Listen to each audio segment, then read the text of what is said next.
Halo Sobat YK, Assalamualaikum warahmatullahi wabarakatuh. Bertemu lagi dengan bagian pengadaan barang dan jasa Setda Kota Yogyakarta di obrolan YK. Kali ini bersama saya Anissa Husnul Hasana yang akan menemani Sobat YK di obrolan yang bisa jadi seru karena pembahasan kita hari ini mengenai e-katalog versi 5 yang bermigrasi nih ke e-katalog versi 6. Dan tentunya saya tidak sendiri, saya ditemani oleh rekan saya yang masih muda dan inspiratif. Dan beliau ini pernah ada di obrolan YK, jadi tidak asing lagi. Ini dia Mas Irfan Satria Priambodo.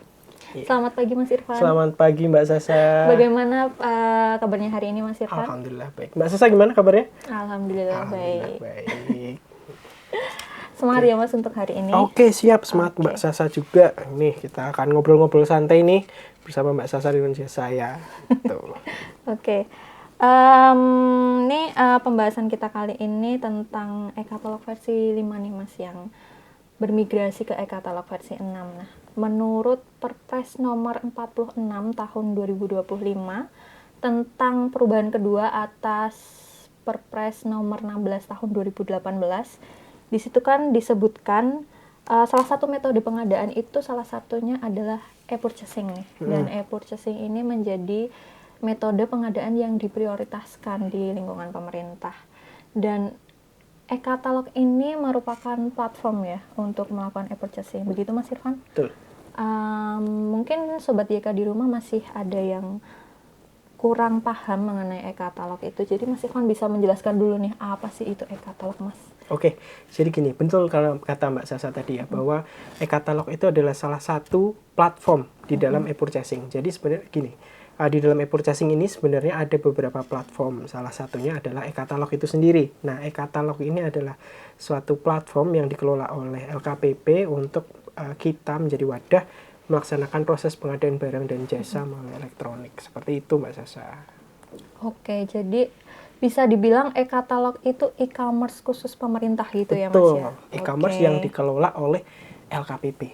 Gitu. Nah, yang seperti kita tahu nih Mas, kita kan saat ini kan menggunakan, sebelumnya kan menggunakan e-katalog versi 5 ya. Dan kemudian di awal tahun 2025 ini kan LKPP memberikan kebijakan nih untuk pemerintah menggunakan e-katalog versi 6, bermigrasi ke e-katalog versi 6. Nah, sebenarnya apa sih Mas yang melatar belakangi e-katalog versi 5 ini bermigrasi ke e-katalog versi 6? Oke, jadi pada tahun 2025 pada akhirnya jadi sebenarnya 2024 ini LKPP sudah meluncurkan katalog versi 6. Akan tetapi masih prototipe yang dilaksanakan oleh beberapa LKPD yang ada di Indonesia. Nah, kemudian di 2025 ini dilaunchingkan versi 6 ini untuk semua LKPD yang ada di Indonesia. Kenapa mendasari dari versi 5 pindah ke versi 6? Jadi kalau di versi 5 seperti yang kita ketahui bahwa produk itu belum terstandarisasi dengan baik.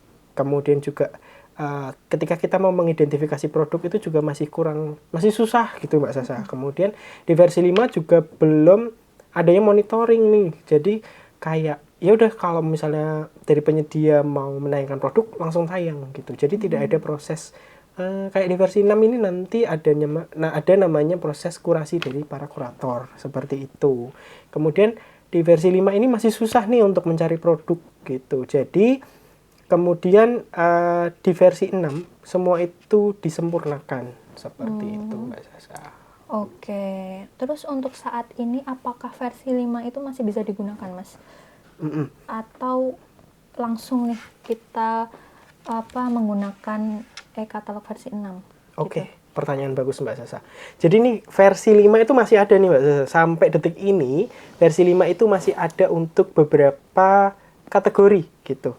Jadi ada beberapa etalase yang masih ada di versi 5 seperti konstruksi, kemudian ada obat, kemudian PMHP dan juga alat kesehatan itu masih ada di versi 5. Gitu. Dan ada beberapa etalase khusus yang memang ada di versi 5 karena memang di versi 6 ini masih proses untuk penayangan di kategori seperti itu Mbak Sasa. Oke, kemudian apa sih Mas perbedaan antara e-katalog versi 5 dan versi 6? Oke, jadi gini, kalau versi 5 itu dikelola oleh LKPP, kemudian di dalamnya nanti ada etalase nasional, kemudian ada etalase etalase sektoral dan juga etalase lokal. Kalau di sini nanti di versi 6 itu cuma ada namanya kategori. Dan juga pengelolanya itu kalau sebelumnya versi 5 itu kan pengelola aplikasinya itu kan dari LPSE. Nah, kalau sekarang itu Inaprok yang mengelola dan juga nanti bekerja sama dengan mitra instansi pemerintah atau MIP. Seperti itu. Kemudian ada beberapa perbedaan juga nih di versi 5 dan juga versi 6. Antara lain yang pertama, sebelum penayangan produk, kita nanti para penyedia ada proses kurasi atau evaluasi atau evaluator dari para kurator gitu. Jadi nggak langsung semena-mena produk itu bisa langsung tayangkan kayak gitu. Kemudian nanti ada proses kalau di versi 5 ongkos kirim itu sudah menjadi satu kesatuan. Gitu. Kalau sekarang di versi 6 itu bisa milih gitu. Ada dua pilihan, yaitu nanti dari kurirnya si penyedia ataupun juga nanti pihak ketiga, seperti itu. Jadi nanti ada bisa melaksanakan proses negosiasi untuk proses pengiriman. Kemudian kalau di versi 5 kita kan harus ngeprint nih surat pesanannya Mbak Sasa ya. Kemudian ditandatangani secara manual, kemudian nanti diupload lagi, kemudian ditandatangani sama penyedia, diupload lagi gitu.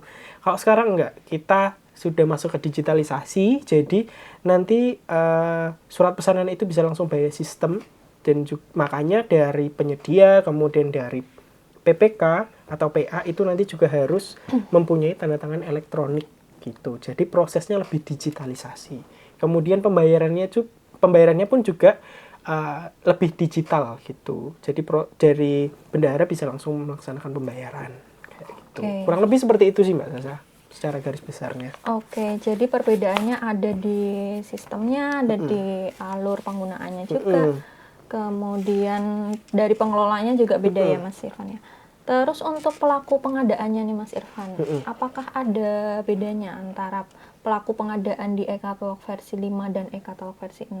Siapa aja sih yang menjadi pelaku pengadaan di e-katalog versi 6? Oke, jadi kalau di versi 5 seperti yang kita ketahui ada PA, kemudian ada pejabat pengadaan, kemudian ada PPK, kemudian ada PA dan juga penyedia. Itu saja.